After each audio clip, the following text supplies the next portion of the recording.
Al'ada ta Fammana Daba, wato hawan daba da Mai Martaba Injiniya Sale Muhammad Umar (OON) Mai Kaltungo ke gudanarwa duk shekara kwana ɗaya kafin ranar Kirsimeti tana da matuƙar muhimmanci da daraja domin ƙarfafa zaman lafiya, haɗin kai da fahimtar juna a tsakanin al'ummomi masu addinai daban-daban, da ta shahara wajen haɗa kan jama'a da nuna muhimmancin zaman tare cikin mutunci da girmama juna. Mai Kaltungo, wanda shi ne coordinator na Majalisar Sarautun Gargajiya na Shiyar Arewa kuma mataimakin shugaban Majalisar Sarakuna da Hakimai ta Jihar Gombe, ya bayyana cewa zaman lafiya shi ne ginshiƙin ci gaban kowace al'umma. Yana mai cewa ba za a samu ci gaba, tsaro da wadata ba matuƙar aka bar bambance-bambancen addini ko ƙabila su raba jama'a. A cewarsa, wannan ziyara ta Fammana Daba ba wai gaisuwar Kirsimeti kawai ba ce, wata dama ce ta ƙarfafa zumunci, haɓaka fahimta da gina amincewa a tsakanin al'umma. Ya yi kira ga shugabannin gargajiya da na addini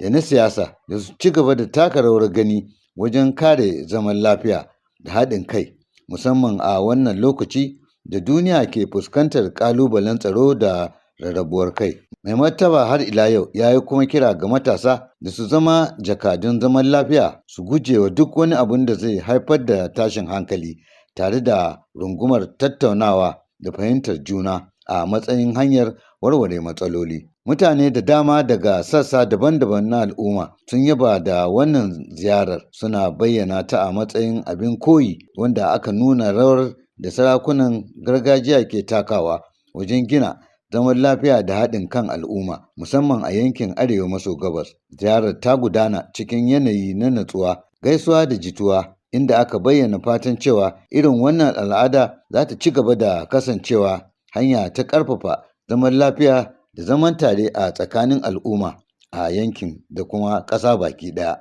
Abdulwahab Muhammad daga Bauchi a Najeriya.